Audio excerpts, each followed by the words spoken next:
1 Coríntios capítulo 1, versículo 17, 18, depois 1 Coríntios 2, 4 e 5, e 2, 14 e 15, na sequência lerei Romanos 1, versículo 16. Então eu quero que você acompanhe esses textos na sua Bíblia.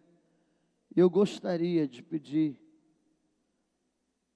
que nesse momento você pudesse voltar toda a sua atenção para que a palavra de Deus fosse ministrada na sua vida. Que nós possamos ter uma referência diante daquilo que Deus quer de nós. E eu quero, antes de ler o texto, só fazer uma colocação. Irmãos, nós temos muitos ministérios na nossa igreja que funcionam para o bom andamento do culto e das organizações. E cada pessoa que entra no ministério, ele é consultado, procurado e assume um compromisso. Esse ministério caminha em cima de escalas, que são também construídas para serem organizadas. E muitas vezes o ministério encontra muita dificuldade, porque as pessoas não cumprem as suas escalas. Então eu quero aqui fazer um apelo a você que faz parte de um ministério, que você participe das suas responsabilidades, procurando o seu líder, descobrindo o dia que você está a serviço e se colocando nas mãos do Senhor. Eu trouxe uma orientação para o ministério infantil e a igreja precisa entender isso. A partir do dia ou do momento que você que está na escala não cumprir as suas escalas, as crianças vêm para o culto e ficam aqui com os pais, para que isso não caia como um peso em alguém que não cumpriu, não preparou para estar com as crianças naquele dia e tenha que cuidar. Então, a responsabilidade é de uma pessoa que está no ministério. Ela não veio, não tem problema. Os pais cuidam das crianças no templo e as crianças sobem para o culto. Então, a gente não tem que ficar lá tentando, inventar algumas coisas. As crianças estão descendo com alguém, eu espero. Para a gente não ficar tentando inventar alguma coisa, para as crianças. Então, que a gente esteja atento a tudo isso, para que assim nós possamos nos organizar e crescer como igreja, tá bom? Que assim Deus nos abençoe. E eu vou pedir o Getúlio que vá lá embaixo para mim e verifique se tem alguém cuidando das crianças que desceram. Ensaio do coral? Então tá bom, Getúlio. Obrigado. E que eu seja informado, para que eu não fique perdido daqui de cima, tá bom? Obrigado. Abra sua Bíblia aí, no livro de 1 Coríntios 1, 17, 18, capítulo 2, versículo 4, 5 e 14 e 16. Se você não der conta de abrir todo o texto, não tem problema, fique só atento na leitura que será feita. Diz assim a palavra do Senhor: pois Cristo não me enviou para batizar, mas para pregar o Evangelho, não com palavras de sabedoria humana, para que a cruz de Cristo não seja esvaziada. Cristo, sabedoria e poder de Deus. Pois a mensagem da cruz é loucura para os que estão perecendo, mas para nós que estamos sendo salvos, é o poder de Deus. Minha mensagem e minha pregação não consistiram de palavras persuasivas de sabedoria, mas consistiram de demonstração de poder do Espírito, para que a fé que vocês têm não se baseasse na sabedoria humana, mas no poder de Deus. Ora, o homem natural não compreende as coisas do Espírito de Deus, porque lhe parece loucura, e não pode entendê-las, porque elas se discernem espiritualmente. Mas aquele que é espiritual compreende todas as coisas, ao passo em que ela mesma não é compreendida por ninguém. Portanto, eu não me envergonho do Evangelho, porque é poder de Deus para a salvação de todo aquele que nele crê, primeiro do judeu, assim como dos gregos.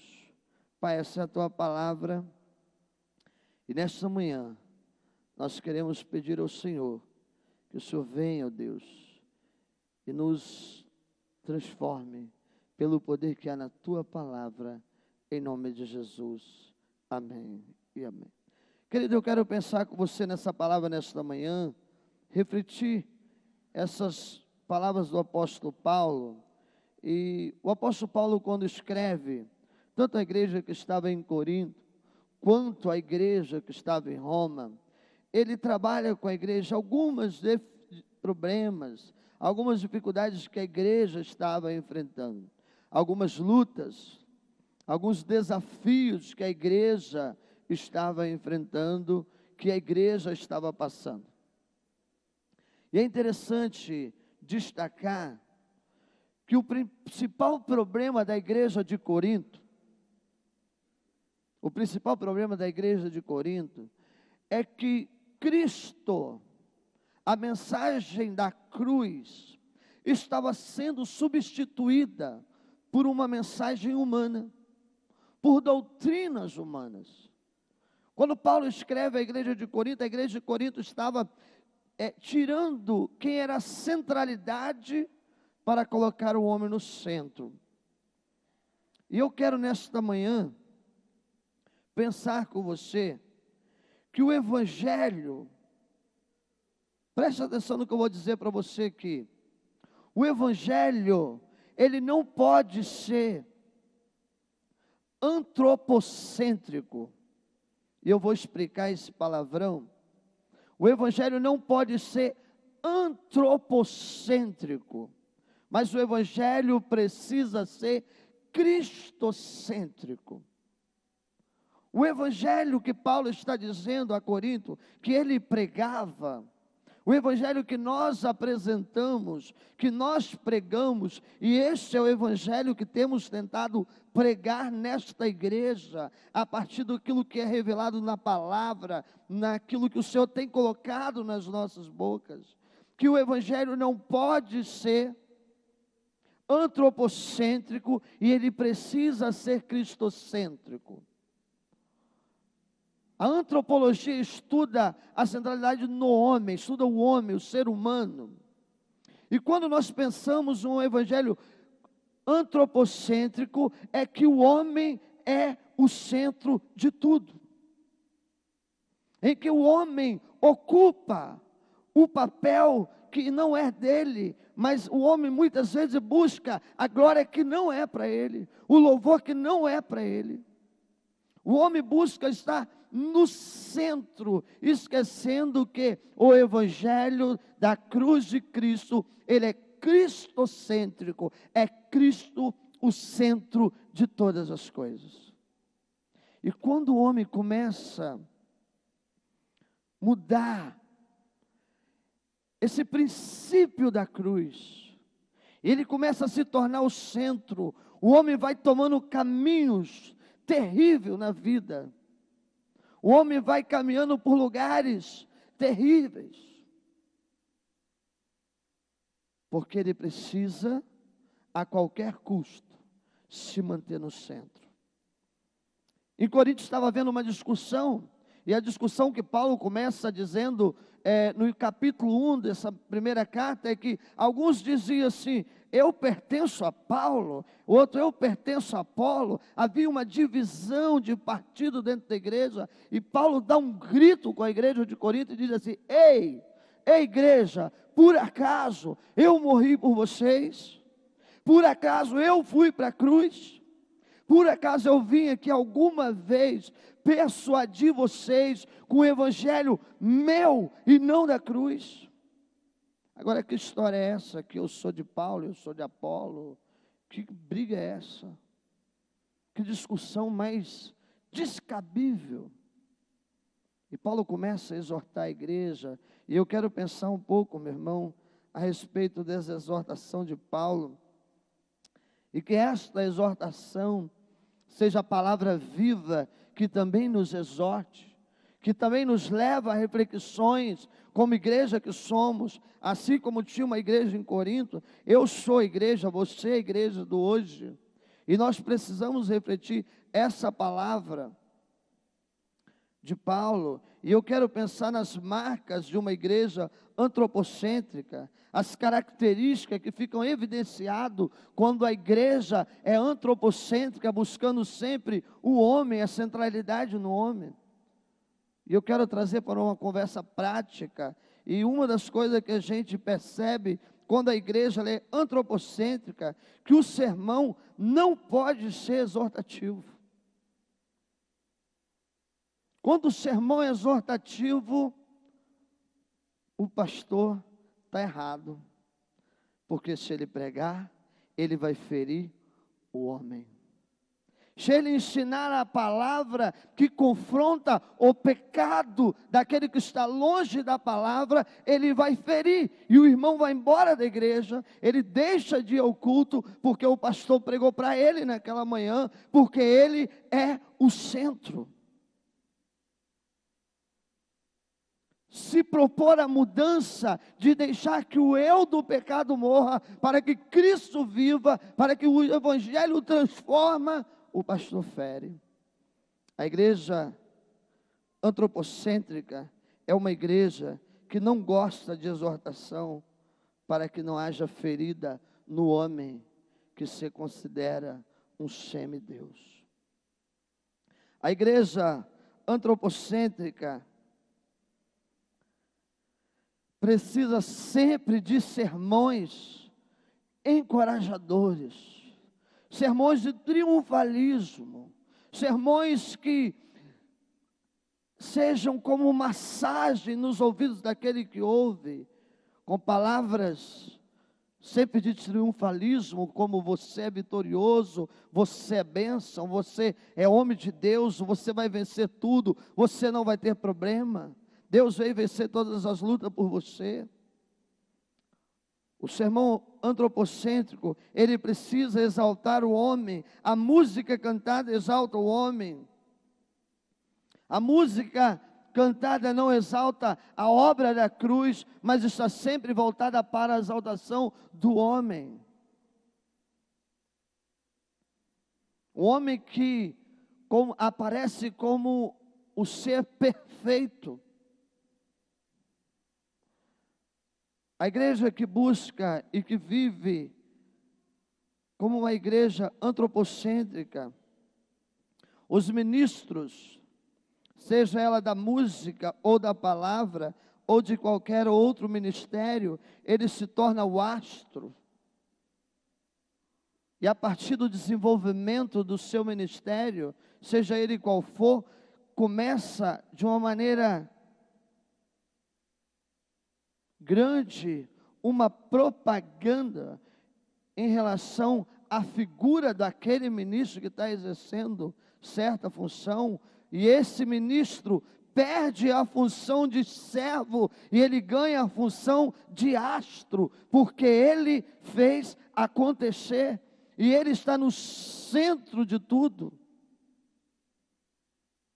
É por ele que tudo está acontecendo, é nele que tudo caminha, e o homem que está à frente, seja na música, seja no ministério, seja na palavra, ele ganha o papel agora de astro, e tudo precisa estar em volta dele. O som precisa responder à sua necessidade, a luz ambiente, o ar, a sala, o cachê tem que ser a altura, e por aí vai, e o homem precisa estar no centro. Uma igreja antropocêntrica que busca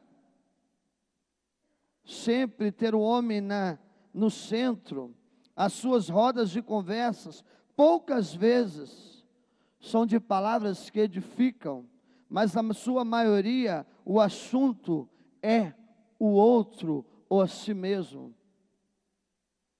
Eu vou repetir, a igreja antropocêntrica que busca não a centralidade de Cristo em suas rodas de conversas, poucas vezes encontram-se palavras que edificam, e na sua maioria das vezes o assunto não é Cristo, não é cristocêntrico, mas é o outro, a pessoa alheia ou a si mesmo, porque o homem precisa ser o centro.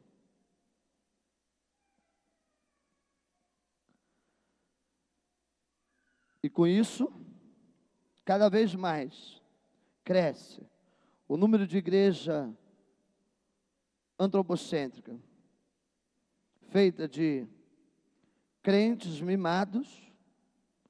Se o sermão está exortativo e a música não está à altura ou agradável, o ambiente não está da maneira que esse busca, ele troca de ambiente e vai para outro ambiente, buscando aquilo que agrada a si mesmo.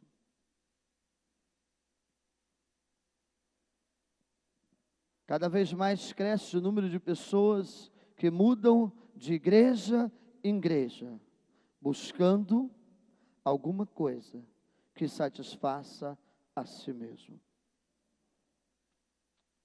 Porque aonde ele estava, ele deixou de ser o centro. Não importa mais o que as pessoas dizem, vestem, falam, não importa as suas ações e as suas reações, ela terá sempre razão, afinal, ela é o centro. Não importa mais o que fala, não importa mais o que veste, não importa mais as suas ações e reações diante dos outros, o que importa é que ela, que vive essa visão errada, está sempre no centro e ela precisa ter a razão. Mas a proposta de Paulo é de uma igreja cristocêntrica. A proposta do evangelho de Paulo, a proposta do evangelho da cruz, é uma igreja cristocêntrica, que tira o homem da centralidade de todas as coisas, e Cristo ocupa toda a centralidade do culto e da adoração e da vida.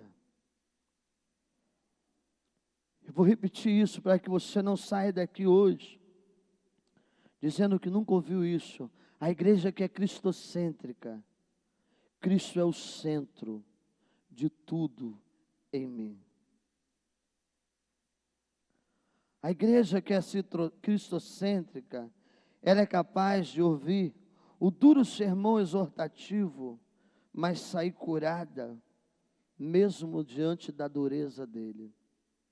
Assim como Davi fez, depois de ouvir as duras palavras do profeta Natã, depois do seu pecado. Chorou, se quebrantou e se arrependeu, porque Deus era o centro da sua vida. Ainda que por um momento Davi tivesse andado por outros lugares, quando o Senhor trouxe a exortação, ele entendeu que Deus precisava reassumir o centro da sua vida. Deus precisava voltar a ser o centro da sua casa e da sua adoração. A igreja que é cristocêntrica, ela suporta a palavra de Deus, entendendo que Deus é um pai que exorta, assim como um pai exorta um filho. No final, ela sempre se quebranta. Cabe lembrar e colocar o sermão de Atos 2,14, que Pedro prega a família de Israel, dizendo a seguinte palavra: saiba com certeza que toda a casa de Israel, que esse Jesus, a qual vocês crucificaram, Deus o fez Senhor e Cristo. E quando o povo ouviu esse discurso de Pedro, os corações dele receberam essa palavra. E naquele dia, quase 3.000 almas se converteram a Cristo. Pedro exorta dizendo: olha, vocês foram responsáveis pela crucificação do Cristo. Vocês que levaram o Filho de Deus à cruz, lançando sobre eles a verdade da culpa. Mas a igreja foi curada. E houve naquele dia salvação. Porque eles estavam dispostos a obedecer ao Senhor. Mesmo com as duras palavras de Jesus a Pedro, sendo um amigo dele que estava ao seu lado, e um pouquinho havia dito, depois você pode conferir, no livro de Mateus, no capítulo 16, declarado: tu és o Cristo, o Filho de Deus. Jesus, ao ouvir isso de Pedro, a Bíblia diz que Jesus olha para Pedro e diz assim: bem-aventurado és tu, Simão. Mas Jesus não hesita em olhar para Pedro, quando ele desvia, e dizer: apartai-vos de mim, Satanás, porque você está com o seu coração no homem. Se você quiser conferir na sua Bíblia, capítulo 16, versículo 23, arreda Satanás, tu és para mim pedra de tropeço, porque cogita das coisas de Deus e sim das dos homens. Jesus olha para Pedro e fala assim: ei Pedro, você está querendo tirar a centralidade da obra de Deus e colocar o homem em primeiro lugar. Eu estou aqui para obedecer ao Pai, e é necessário que essas coisas se cumpram. Portanto, apartai de mim, Satanás, porque Deus é o centro da minha obra. Deus é o centro. Na igreja cristocêntrica,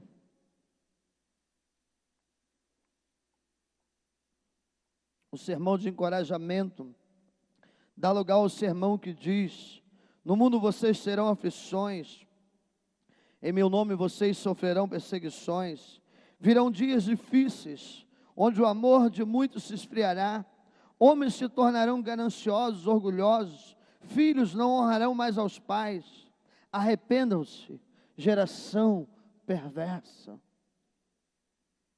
A igreja cristocêntrica dá lugar a um sermão de exortação que faz com que nós entendamos que os dias que vivemos são maus. E que se nós não nos revestimos de toda a armadura de Deus para poder resistirmos aos dias maus, nós não suportaremos as setas malignas que Satanás tem levantado nesse tempo.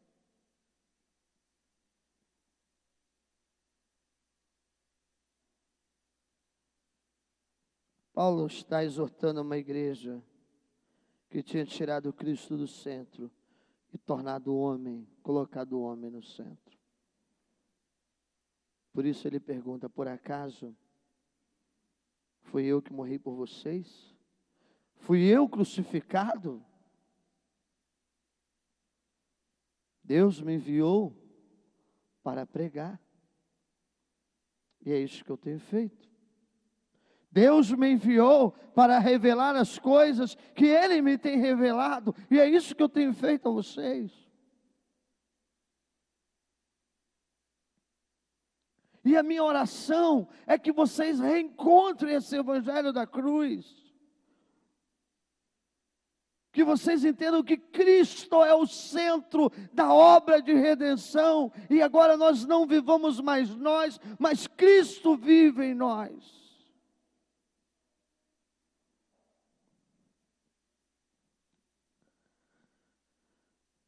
Paulo, escrevendo à igreja de Corinto, ele dizia: o homem precisa sair do centro e Cristo precisa ser o centro. Porque ainda sois carnais, pois havendo entre vós invejas, contendas, dissensões, não sois porventura carnais, e não andais segundo os homens. Preste atenção no que Paulo está dizendo. 1 Coríntios 3, do 3 ao 7. Porque ainda sois carnais, Pois havendo entre vós invejas, contenda, dissensões, não sois porventura carnais, e não andais como homens. O homem não está no centro ainda.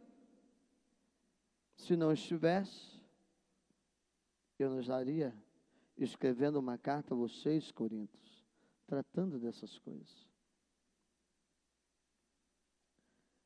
Pois quem é Paulo e quem é Apolo, se não ministro pelo quais cresce conforme o que o Senhor deu a cada um?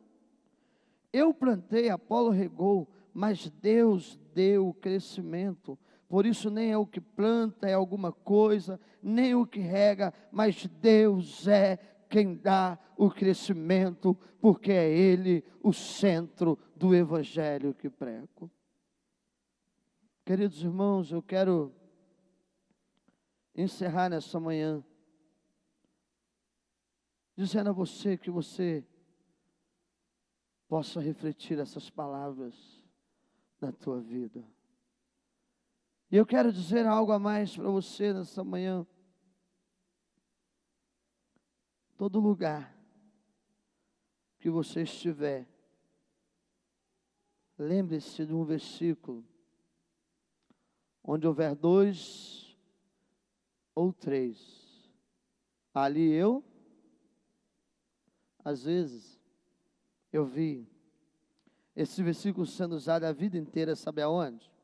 Quando você chega no... É até engraçado isso, né? Esse versículo sendo usado a vida inteira, sabe aonde? Quando você chega num culto e não tem ninguém. Você vai para o culto e não tem ninguém.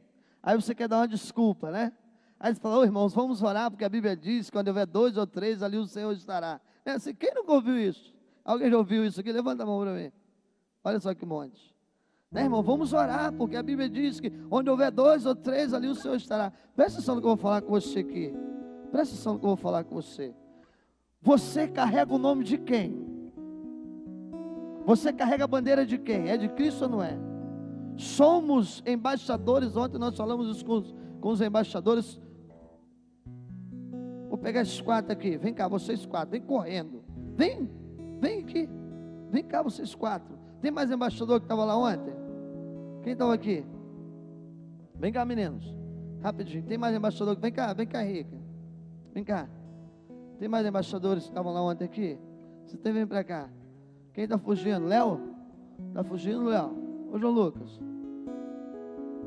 Eu quero rapidinho. Fale a divisa dos embaixadores aí. Puxa os que estão aqui. Vem rapidinho. Espera aí. Rica está escondido ali em cima, ó. Mas tá bom, eu só quero que vocês falem bem forte aí a divisa dos embaixadores do rei. Vamos lá? Com vocês, pode falar.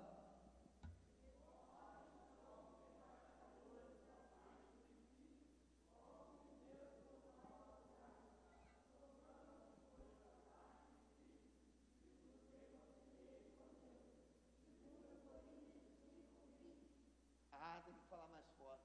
Ninguém ouviu. Vamos falar de novo, vamos lá. Vamos ajudar eles? Quem conhece esse texto, vamos falar junto? De sorte.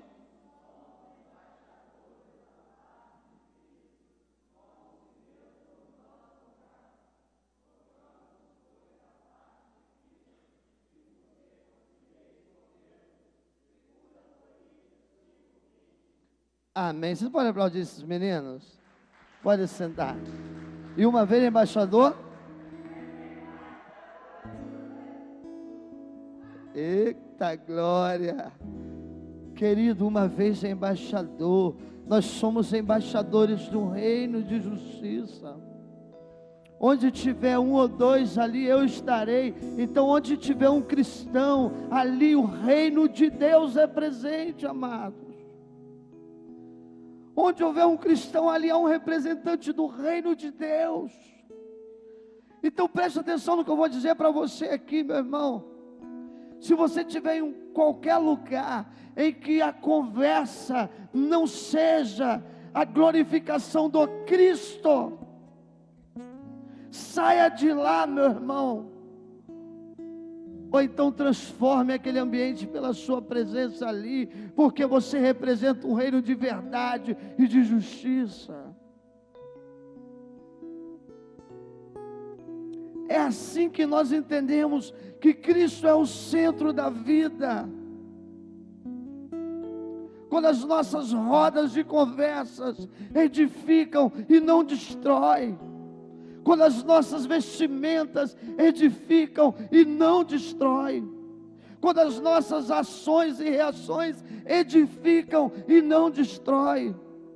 Paulo está desesperado com a igreja de Corinto, está dizendo assim: eu estou preocupado, porque as reuniões de vocês não é para melhor, e sim para pior.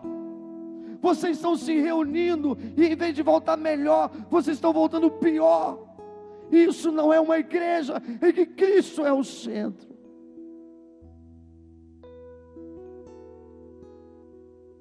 Feche seus olhos e fale com Deus.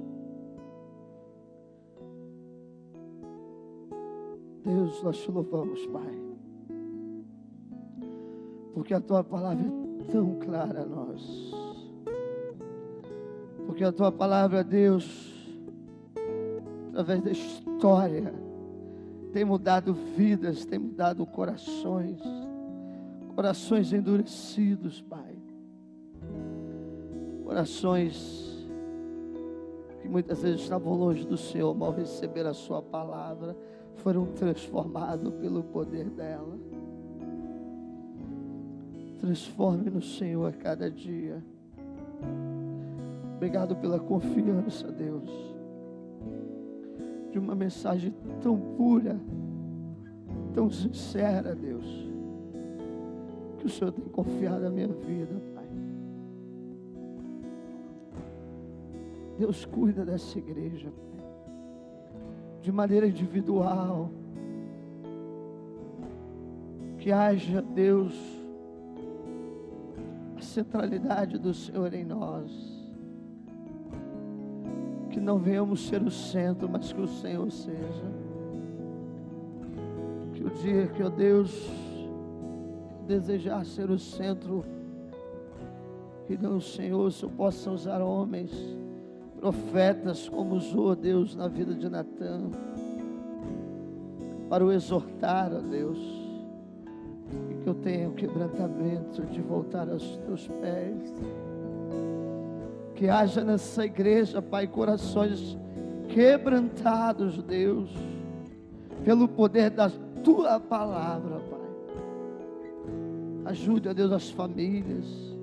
Ajude de maneira individual os lares. Ajude, ó Deus, cada vida, cada pessoa, Pai. Que sejamos igreja e que o Senhor seja o centro. Que o Senhor seja o motivo da nossa adoração. Que venhamos diminuir para que o Senhor cresça. Que o Senhor cresça em nós.